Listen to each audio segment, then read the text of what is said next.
നമ്മുടെ എല്ലാ സബ്സ്ക്രൈബേഴ്സിനും പ്രത്യേകം നന്ദി രേഖപ്പെടുത്തിക്കൊള്ളുന്നു. നിങ്ങൾ ആദ്യമായിട്ടാണ് ഈ ചാനൽ കാണുന്നതെങ്കിൽ ദയവായി ഒന്ന് സബ്സ്ക്രൈബ് ചെയ്യുക. അതേപോലെ തന്നെ നമ്മുടെ ഇന്നത്തെ വീഡിയോ വാഷിംഗ് മെഷീൻ ഉപയോഗിക്കുന്ന എല്ലാവർക്കും വേണ്ടിയിട്ടുള്ള ഒരു വീഡിയോ ആണ്. ഇതാണ് നമ്മുടെ വാഷിംഗ് മെഷീനിലേക്ക് പോകുന്ന വെള്ളത്തിൻ്റെ പൈപ്പ്. ഇത് കണക്ട് ചെയ്തിട്ടുള്ള ഹോസ് നമ്മുടെ നേരെ വാഷിംഗ് മെഷീൻ്റെ ബാക്ക് സൈഡിലാണ് വരുന്നത്. പല ആൾക്കാർക്കും നമ്മുടെ നോർമൽ ടാങ്ക് ഉപയോഗിക്കുന്ന, അതായത് സിമെൻറ്റ് ടാങ്ക് ഉപയോഗിക്കുന്ന പല ആൾക്കാർക്കും അതിനകത്ത് പൊടി കിണിയാറുണ്ട്. അല്ലാത്ത ആൾക്കാർക്കും നമ്മുടെ വെള്ളത്തിൽ ഏതെങ്കിലും തരത്തിലുള്ള പൊടികൾ, അംശങ്ങൾ വീണ് കിണിഞ്ഞു കഴിഞ്ഞാൽ അതിനകത്ത് പോയി കഴിഞ്ഞാൽ ആ പൈപ്പിനകത്തൂടെ വളരെ ചെറിയ മൈന്യൂട്ടായിട്ടുള്ള പൊടികളാണെങ്കിൽ പോലും നമ്മുടെ ഫുള്ളി ഓട്ടോമാറ്റിക് വാഷിംഗ് മെഷീനുകളിലുള്ള ഏറ്റവും വലിയ ഒരു ട്രബിളാണ് എന്ന് വെച്ച് കഴിഞ്ഞാൽ നമ്മുടെ ഇതിൻ്റെ ബാക്ക് സൈഡിൽ വരുന്ന ഫിൽറ്ററിൽ പോയി ഇത് തങ്ങി നിൽക്കുകയും അതേപോലെ തന്നെ ഇത് ചോക്കാവുകയും അതായത് ബ്ലോക്കാവുകയും അതേപോലെ തന്നെ നമ്മുടെ വെള്ളത്തിൻ്റെ സ്പീഡ് വളരെയധികം കുറയുകയും ചെയ്യുന്നതാണ്. പിന്നീട് നമ്മൾ ഇതഴിച്ചിട്ട് ഇതിനകത്തുള്ള വളരെ ചെറിയ ഒരു ഫിൽറ്റർ നമ്മൾ ക്ലീൻ ചെയ്യുക, എന്നിട്ട് വീണ്ടും ഫിക്സ് ചെയ്യുക. ഇതാണ് ഇതിൻ്റെ ഒരു മാർഗം. നമ്മൾ ചെയ്യുന്ന ഒരു മാർഗം ഇത് തന്നെയാണ്. പക്ഷേങ്കിൽ ഇത് എപ്പോഴും ഇത് ചെയ്യുന്നത് വളരെയധികം ബുദ്ധിമുട്ട് ഉണ്ടാക്കുന്ന ഒരു കാര്യം തന്നെയാണ്. അതേപോലെ തന്നെ ഇതിൻ്റെ ത്രെഡ് നമ്മൾ അയക്കാൻ വേണ്ടിയിട്ടും പിന്നെ അതേപോലെ തിരിച്ച് കണക്ട് ചെയ്യുമ്പോൾ കുറച്ച് ലൂസായി കഴിഞ്ഞാൽ വെള്ളം പുറത്തേക്ക് വരാൻ സാധ്യതയുണ്ട്. ടൈറ്റായി നിൽക്കണം. ഇങ്ങനെയൊക്കെ ഒരുപാട് ബുദ്ധിമുട്ടുകളുണ്ട്. അതേപോലെ ഇത് നല്ല ടൈറ്റുള്ളതായിരിക്കും. ചിലപ്പോൾ വീടുകളിലുള്ള ആൾക്കാർക്ക് ചിലപ്പോൾ അഴിക്കുമ്പോൾ നോർമൽ കൈകൊണ്ട് അഴിക്കാൻ പറ്റുന്നതാണെങ്കിലും തുണി വെച്ചിട്ട് മാത്രമേ നമുക്ക് ഇത് അഴിക്കാൻ വേണ്ടി പറ്റുകയുള്ളൂ. ചിലപ്പോൾ കൈ നന്നായിട്ട് വേദനിക്കും. ഇതൊക്കെ ഇതിൻ്റെ ഒരു പോരായ്മയാണ്. അതേപോലെ തന്നെ ഇതിൻ്റെ ഒരുപാട് നമ്മൾ ശ്രമിക്കുന്ന സമയത്ത് രണ്ടും പ്ലാസ്റ്റിക് ത്രെഡാണെങ്കിലും ചില സമയങ്ങളിൽ ഇതിൻ്റെ ത്രെഡിന് കംപ്ലൈൻറ്റ് ആയി കഴിഞ്ഞാൽ അതും ഒരു വലിയൊരു ബുദ്ധിമുട്ടാണ്. അതേപോലെ മെയിൻ്റെനൻസിന് നമുക്ക് ചെയ്യാൻ പറ്റാത്ത ഒരവസ്ഥയും അതിൻ്റെ ത്രെഡ് നമുക്ക് മാറ്റേണ്ടതായിട്ട് വരികയും ചെയ്യുന്നതാണ്. ഇതിനുള്ളൊരു ശാശ്വതമായിട്ടുള്ള പരിഹാരം പല വീഡിയോകളിലും നമ്മൾ കണ്ടിട്ടുണ്ട്. അതായത് ഇതിനകത്തുള്ള ഫിൽറ്റർ റിമൂവ് ചെയ്തു ക്ലീൻ ചെയ്യുന്നു, അതിനകത്ത് നമ്മൾ ഇൻസേർട്ട് ചെയ്യുന്നു, വെള്ളം നമുക്ക് ലഭിക്കുന്നു. പക്ഷേങ്കിൽ ഒരു വാഷ് ചെയ്തതിന് ശേഷം വീണ്ടും രണ്ടാമത്തെ വാഷ് ചെയ്യുന്ന സമയത്ത് വീണ്ടും ഇതേപോലെ സംഭവങ്ങൾ എന്ന് വെച്ച് കഴിഞ്ഞാൽ, അല്ലെങ്കിൽ 2 വാഷ് ചെയ്യുമ്പോൾ തന്നെ വീണ്ടും ഒരുപാട് പൊടി കുടുങ്ങിയിട്ട് ഡസ്റ്റ് ഇതിനകത്ത് കുടുങ്ങിയിട്ട് നമുക്ക് നമ്മുടെ വാഷിംഗ് മെഷീൻ ശരിയായ രീതിയിൽ ഉപയോഗിക്കാൻ പറ്റാതെ വരികയും എപ്പോഴും എറർ വരികയും ചെയ്യുന്നതിനുള്ള ഒരു പരിഹാരമായിട്ടാണ് ഈ വീഡിയോ ചെയ്യുന്നത്. അതിനുള്ള ഒരു പരിഹാരത്തിന് വേണ്ടിയിട്ടാണ് ഈ ഒരു ഫിൽറ്റർ. ഇത് എങ്ങനെ കണക്ട് ചെയ്യുന്നു ഇതിൻ്റെ മുഴുവനായിട്ടുള്ള വീഡിയോ തന്നെയാണ് ഇതിൽ കൊടുത്തിട്ടുള്ളത്. ഈ ഒരു ഫിൽറ്റർ നമുക്ക് ഇത് ഓൺലൈനായിട്ടും വാങ്ങാവുന്നതാണ്. അതേപോലെ തന്നെ നമുക്ക് ഷോപ്പുകളിൽ നിന്നും വാങ്ങാവുന്നതാണ്. നോർമൽ ഒരു പ്ലംബിംഗ് ഷോപ്പിൽ പോയി സ്ക്രീൻ ഫിൽറ്റർ വേണം എന്ന് പറഞ്ഞു കഴിഞ്ഞാൽ, അല്ലെങ്കിൽ വീഡിയോ കാണിച്ചു കഴിഞ്ഞാൽ, ഇതിൻ്റെ ഫോട്ടോ എടുത്ത് കാണിച്ചു കഴിഞ്ഞാൽ നിങ്ങൾക്ക് ലഭിക്കുന്നതാണ്. ഇതിൻ്റെ പലതരത്തിലുള്ള ഫിൽറ്ററുകളുണ്ട്. ഇതിനകത്തുള്ള ഫിൽറ്റർ നോക്കിയിട്ട് നിങ്ങൾ എടുക്കുക. എന്ന് വെച്ച് കഴിഞ്ഞാൽ ചെറിയ നെറ്റുള്ള രീതിയിലുള്ളത് എടുക്കുക, കുറച്ച് വലിയ നെറ്റുള്ളതും ഉണ്ട്. ഇത് നമ്മുടെ വാഷിംഗ് മെഷീനകത്ത് ഏത് രീതിയിലാണോ ഫിൽറ്റർ വരുന്നത് അതിൻ്റെ അതേ മെഷർമെൻറ്റ് പോലുള്ള ഒരു ഫിൽറ്ററാണ് ഇതിനകത്ത് വരുന്നത്. ഇത് നല്ല സ്റ്റെയിൻലെസ് സ്റ്റീലാണ്. തുരുമ്പ് പിടിക്കുകയോ മറ്റോ ഒന്നും തന്നെ ആവുകയില്ല. ഈ ഒരു സാധനം, അതായത് നമ്മുടെ വാഷിംഗ് മെഷീനിലേക്ക് വരുന്ന വെള്ളത്തിൽ നമുക്ക് ഈ ഒരു ഫിൽറ്റർ നമ്മൾ ഘടിപ്പിക്കുകയാണെങ്കിൽ നമുക്ക് ഒരുപാട് വലിയൊരു മെയിൻ്റെനൻസ്, നമുക്ക് സ്ഥിരമായി ചെയ്യുന്ന മെയിൻ്റെനൻസ് നമുക്ക് ഒഴിവാക്കാം. അതേപോലെ തന്നെ നമുക്ക് ഈ ഫിൽറ്റർ ഉപയോഗിക്കുന്ന സമയത്ത് മറ്റ് ഗുണങ്ങൾ, നമുക്ക് പെട്ടെന്ന് തന്നെ ഇതിനകത്ത് ഡസ്റ്റ് ഉണ്ടെങ്കിൽ ക്ലീൻ ചെയ്യാൻ പറ്റുന്നതാണ്. ഇത് നമ്മുടെ പൈപ്പാണ്. നേരത്തെ ഞാൻ കണക്ട് ചെയ്തിട്ടുള്ള പൈപ്പ് ജസ്റ്റ് കട്ട് ചെയ്തു. ഇത് പെയിൻറ്റ് ഉള്ളത് കൊണ്ട് ഒരു സാൻഡ് പേപ്പർ ഉപയോഗിച്ച് ഇത് ജസ്റ്റ് ക്ലീൻ ചെയ്യുകയാണ്. മറ്റൊന്നും കൊണ്ടല്ല, നമുക്ക് ഇത് ഒട്ടിച്ചെടുക്കണം എന്നുണ്ടെങ്കിൽ സോൾവെൻറ്റ് തേക്കുമ്പോൾ നമുക്കിവിടെ പെയിൻറ്റ് ഉണ്ടെങ്കിൽ നടക്കില്ല. അതുകൊണ്ടാണ് നമ്മൾ ഈ മേലെയുള്ള പെയിൻറ്റ് നമ്മൾ റിമൂവ് ചെയ്യുന്നത്.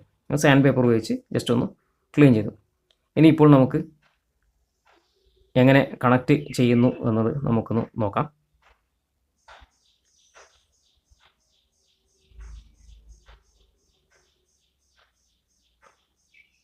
ഇവിടെ ഒരു ബെൻഡ് നമ്മൾ എൽബോ കൊടുക്കുന്നുണ്ട്.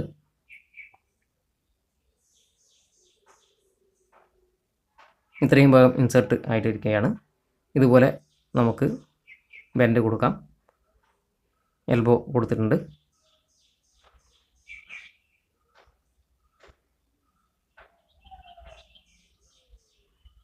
ഇത് നിങ്ങളുടെ ഐഡിയ പോലെ നിങ്ങൾ ജസ്റ്റ് ഒന്ന് ചെറിയ ചെറിയ പീസായിട്ട് നിങ്ങൾ കട്ട് ചെയ്യുക.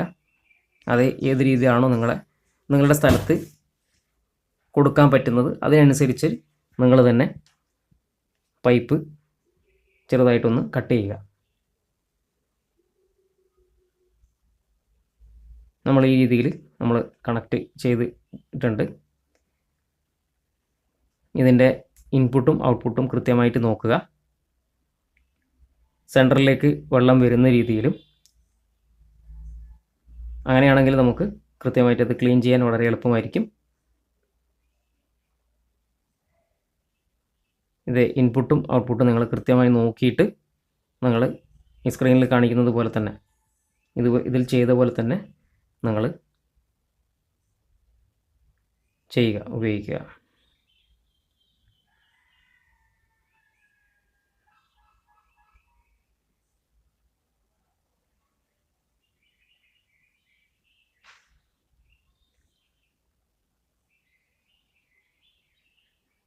ഇതിൻ്റെ ഈ പാർട്ട് എന്ന് വെച്ച് കഴിഞ്ഞാൽ നമുക്ക് ഫിൽറ്റർ ചെയ്ത് കയറ്റിൻ്റെ ഈ ഒരു ത്രെഡ് അഴിച്ചു കഴിഞ്ഞാൽ നമുക്ക് അതിൻ്റെ അകത്തുള്ള പൊടികളും ഒക്കെ നമുക്ക് ക്ലീൻ ചെയ്യാൻ പറ്റുന്നതാണ്.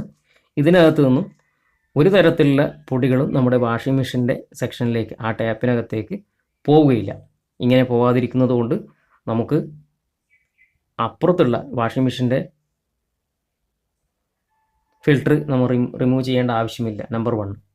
അതേപോലെ തന്നെ ഇതിന് വലിയ ഫിൽറ്റർ ആയതുകൊണ്ട് തന്നെ ഇതിൻ്റെ വാഷിംഗ് മെഷീൻ്റെ പ്രഷർ നമുക്ക് കുറയുന്നുമില്ല.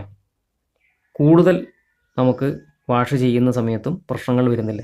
നോർമൽ ഫിൽറ്റർ ചോക്കായി കഴിഞ്ഞാൽ, അതായത് വാഷിംഗ് മെഷീൻ്റെ ഫിൽറ്റർ ചോക്കായി കഴിഞ്ഞാൽ നമുക്ക് വാഷിംഗ് മെഷീൻ്റെ അകത്തേക്ക് വരുന്ന വെള്ളത്തിൻ്റെ അളവ് കുറയുകയും പ്രഷർ കുറയുകയും ചില സമയങ്ങളിൽ പ്രഷർ കുറഞ്ഞതുകൊണ്ട് എറർ കാണിക്കുകയും ചെയ്യുന്നതാണ്.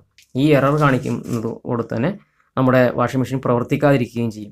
ഒന്ന്, അതേപോലെ തന്നെ കൃത്യമായിട്ടുള്ള പ്രഷർ വരാതിരിക്കുമ്പോൾ നമ്മുടെ വാഷിംഗ് മെഷീൻ പ്രവർത്തിക്കാതിരിക്കുന്നത് കൊണ്ടും സമയം കൂടുതലെടുക്കാനും സാധ്യതയുണ്ട്. ഇപ്പോൾ നമുക്ക് ഈ ഒരു വാൽവ്, ഞാൻ ഇതിനു മുമ്പേ ഒരു വാൽവ് കൊടുത്തിട്ടുണ്ട്. അതായത് ഈ ടാപ്പിലേക്ക് പോകുന്ന, ഈ ഫിൽറ്ററിലേക്ക് പോകുന്നതിന് മുമ്പേ നമ്മൾ വാൽവ് കൊടുത്തിട്ടുണ്ട്. ഈ ഒരു ബ്രഷ് അത് അതിൻ്റെ ഒന്നിച്ച് നമുക്ക് ലഭിക്കുന്നതാണ്. അതായത് നമ്മുടെ ഫിൽറ്റർ വാങ്ങുമ്പോൾ തന്നെ ആ ഫിൽറ്ററിനോട് കൂടെ ഒരു ബ്രഷ് കൂടി നമുക്ക് ലഭിക്കുന്നുണ്ട്. ഇത് ലഭിച്ചില്ല എന്നുണ്ടെങ്കിൽ നമുക്ക് നോർമൽ ടൂത്ത് ബ്രഷ് ഉപയോഗിക്കാം. ഇതിൻ്റെ ഒന്നിച്ച് ലഭിച്ച ഒരു ബ്രഷാണ്. ഇതിൻ്റെ ഡിസൈൻ തന്നെ നിങ്ങൾക്ക് കാണാൻ വേണ്ടി പറ്റും. ഇതിൻ്റെ കൂടെ ലഭിക്കുന്നൊരു ബ്രഷാണ്. നമ്മൾ ഈ വാൽവ് ജസ്റ്റ് ഒന്ന് ക്ലോസ് ചെയ്യുന്നു, അത് ഓഫ് ചെയ്തതിന് ശേഷം നമ്മുടെ ഈ ഫിൽറ്ററിൻ്റെ ഈ സെൻട്രലിലെ ഡ്രെയിൻ പ്ലഗ് എന്ന് പറയുന്നത് പോലുള്ള ഈ ഒരു പ്ലഗ് നമ്മൾ റിമൂവ് ചെയ്യുകയാണ്. ഇത് ഓഫ് ചെയ്തതുകൊണ്ട് വെള്ളം കൂടുതൽ വരുന്നില്ല. ഇതിനകത്തുള്ള ഒരു ജസ്റ്റ് ചെറുതായിട്ടുള്ളൊരു വെള്ളം മാത്രമേ വരുന്നുള്ളൂ. ഇനി ഈ ബ്രഷ് ഇതിനകത്തേക്ക് നമുക്ക് ഇൻസേർട്ട് ചെയ്യാം. ഇൻസേർട്ട് ചെയ്തതിന് ശേഷം ജസ്റ്റ് ഒന്ന് ക്ലീൻ ചെയ്യാം. കുറച്ച് വലിയ പൊടികളോ കാര്യങ്ങളൊക്കെ ഉണ്ടെങ്കിൽ പുറത്തേക്ക് വരാൻ വേണ്ടിയിട്ടാണ് നമ്മൾ ഈ ഒരു രീതിയിൽ നമ്മൾ ചെയ്യുന്നത്. അതിനുശേഷം നമ്മൾ താഴെയുള്ള വാൽവ് ജസ്റ്റ് നമുക്ക് ഒന്ന് ഓപ്പൺ ചെയ്യാം. അതായത് ഇത് ഓപ്പണിൽ വെച്ചിട്ട് നമുക്ക് ഈ വെള്ളത്തിൻ്റെ വാൽവ് നമുക്ക് ഓപ്പൺ ചെയ്യാം. ഇങ്ങനെ ഓപ്പൺ ചെയ്യുന്ന സമയത്ത് വെള്ളം നേരെ പോയി ഇതുപോലെ വെള്ളം പുറത്തേക്ക് പോകുന്നതാണ്. അതേപോലെ അതിൻ്റെ അകത്തുള്ള പൊടിപടലങ്ങളൊക്കെ ഉണ്ടെങ്കിൽ, ഡസ്റ്റുകളൊക്കെ ഉണ്ടെങ്കിൽ അത് പുറത്തേക്ക് പോകുന്നതാണ്. ഇനി നമുക്ക് വാൽവ് നമുക്ക് ക്ലോസ് ചെയ്യാം. ക്ലോസ് ചെയ്തിട്ട് ഇതുപോലെ ഈ ഡ്രെയിൻ പ്ലഗും നമുക്ക് അടച്ച് കൊടുക്കാം. ഇത് നമ്മൾ നോർമൽ കൈ കൊണ്ട് ടൈറ്റ് ചെയ്താൽ മതി. നല്ല രീതിയിൽ ടൈറ്റായി കഴിഞ്ഞാൽ ഇതിനകത്ത് ലീക്കോ കാര്യങ്ങളോ ഒന്നും തന്നെ വരുന്നില്ല. രണ്ട് സൈഡും പ്ലാസ്റ്റിക് ആണ്. ഇതിൻ്റെ ത്രെഡുകൾ ഒന്നും വേറെ വിഷയങ്ങളൊന്നും വരുന്നില്ല, നോർമൽ രീതിയിൽ. ഇനി നമ്മളിത് ഓപ്പൺ ചെയ്ത് കഴിഞ്ഞാൽ നമ്മുടെ ഫിൽറ്ററിലൂടെ വെള്ളം കടന്നു പോയിട്ടാണ് നമ്മുടെ വാഷിംഗ് മെഷീനകത്തേക്ക് വെള്ളം പോകുന്നത്. ഈ ഒരു ഫിൽറ്റർ ഉപയോഗിക്കുമ്പോൾ നമുക്ക് നമ്മുടെ പെർമനൻ്റായിട്ട് ശാശ്വതമായിട്ടുള്ള ഒരു പരിഹാരമാണ് നമ്മുടെ വാഷിംഗ് മെഷീനിൽ പൊടി വരികയും അതേപോലെ തന്നെ ചെറിയ ഒരു ദ്വാരത്തിലൂടെയാണ് ഈ വെള്ളം പോകുന്നത്. അതേപോലെ അതിൻ്റെ അകത്ത് വരുന്ന ഫിൽറ്റർ വളരെ ചെറുതാണ്. അപ്പോൾ അത് ഒരുപാട് സമയം നിങ്ങൾ ഇതിൻ്റെ ഫിൽറ്റർ ക്ലീൻ ചെയ്യാൻ വേണ്ടി നിങ്ങൾക്ക് ഉപയോഗിക്കേണ്ടതായിട്ട് വരുന്നുണ്ട്. അതായത് ഈ ചെറിയ ഒരു ദ്വാരത്തിലുള്ള ഫിൽറ്ററിൽ പെട്ടെന്ന് തന്നെ പൊടികൾ വന്ന് തങ്ങി നിങ്ങളുടെ വാഷിംഗ് മെഷീനിൽ എറർ കാണിക്കുകയും അതേപോലെ തന്നെ വാഷിംഗ് മെഷീൻ്റെ ടൈമിംഗ് ഒരുപാടധികം കൂടുകയും ഒക്കെ ചെയ്യുന്ന സാഹചര്യത്തിൽ നമുക്ക് ഇതിലേക്ക് വരുന്ന വെള്ളത്തിൻ്റെ ആ ഒരു പാത്തിൽ നമ്മൾ ഈ ഒരു ഫിൽറ്റർ ഞാൻ കാണിച്ചിട്ടുള്ള സ്ക്രീനിൽ നേരത്തെ കാണിച്ച ആ ഫിൽറ്റർ നിങ്ങൾ ഘടിപ്പിക്കുകയാണെങ്കിൽ നിങ്ങൾക്ക് വാഷിംഗ് മെഷീൻ്റെ ഇതിനകത്ത് വരുന്ന ഫിൽറ്ററോ ഈ ഒരു ത്രെഡോ നിങ്ങൾക്ക് റിമൂവ് ചെയ്യേണ്ട ആവശ്യമില്ല. അതേപോലെ തന്നെ വളരെ ഈസി ആയിട്ട് നമുക്ക് നമ്മുടെ സ്ക്രീൻ ഫിൽറ്റർ ഉപയോഗിച്ച് നമുക്ക് ഇതിനൊരു പരിഹാരം കാണാൻ പറ്റുന്നതാണ്. നിങ്ങൾക്ക് ഈ വീഡിയോ ഉപകാരപ്രദമായിട്ടുണ്ടെങ്കിൽ നിങ്ങളൊന്ന് ലൈക്ക് അടിക്കുക. ആദ്യമായിട്ട് കാണുന്ന ആൾക്കാരാണെങ്കിൽ ഒന്ന് സബ്സ്ക്രൈബ് ചെയ്യുക. ഞാൻ ഇതിനൊരു പരിഹാരത്തിന് വേണ്ടി യൂട്യൂബിൽ പലതവണ ഞാൻ സെർച്ച് ചെയ്തിരുന്നു. മറ്റൊരു വീഡിയോയും ഇതുപോലുള്ളൊരു വീഡിയോ കണ്ടിട്ടില്ല. അതുകൊണ്ട് ഞാൻ സ്വയം നിർമ്മിച്ച ഒരു വീഡിയോ ആണ്. നിങ്ങൾ ഈ വീഡിയോന് നിങ്ങൾക്ക് ഇഷ്ടപ്പെടുന്നെങ്കിൽ ഒന്ന് ലൈക്ക് അടിക്കുക, ഷെയർ ചെയ്യുക.